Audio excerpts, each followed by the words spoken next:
الله يدافع عن الذين آمنوا إن الله لا يحب كل خوان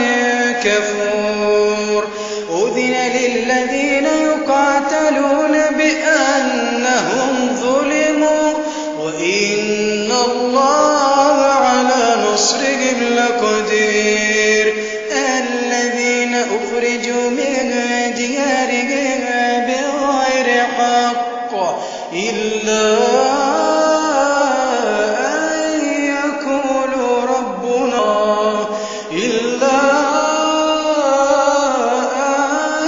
يقولوا ربنا الله ولولا دفع الله الناس بعضهم ببعض لهدمت صوامع وبيع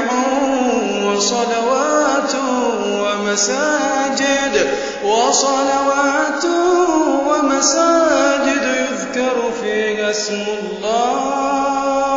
ومساجد يذكر فيها اسم الله كثيرا ولينصرن الله من ينصره إن الله لقوي عزيز الذين إن مكناهم في الأرض أقاموا الصلاة وآتوا الزكاة وأمروا بالمعروف ونهوا عن المنكر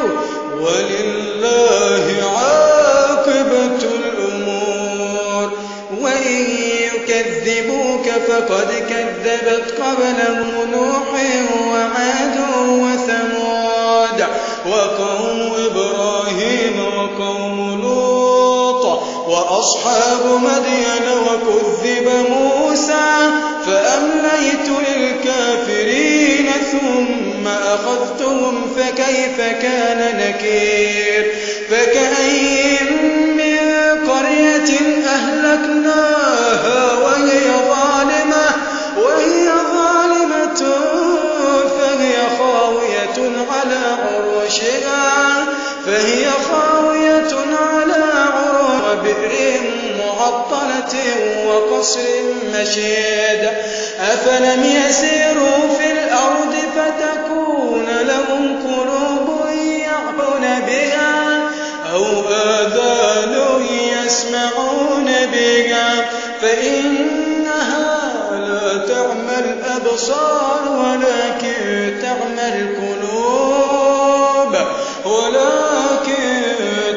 القلوب التي في الصدور ويستعجلونك بالعذاب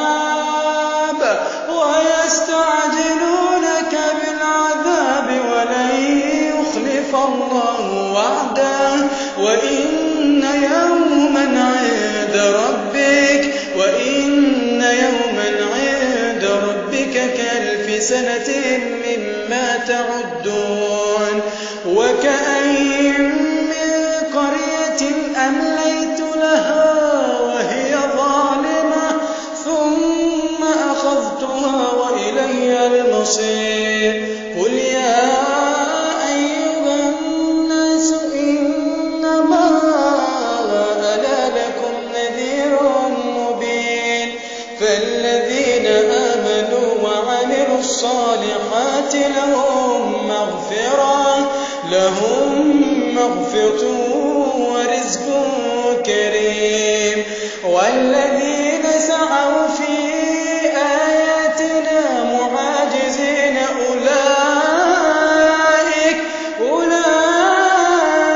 أولئك أصحاب الجحيم وما أرسلنا من قبلك من رسول ولا نبي إلا إذا تمنى ألقى الشيطان في أمنيته فينسخ الله ما يلقي الشيطان ثم يحكم الله آياته والله عليم حكيم ليجعل ما يلقي الشيطان الشيطان فتنة للذين في قلوبهم مرض والقاسية قلوبهم وإن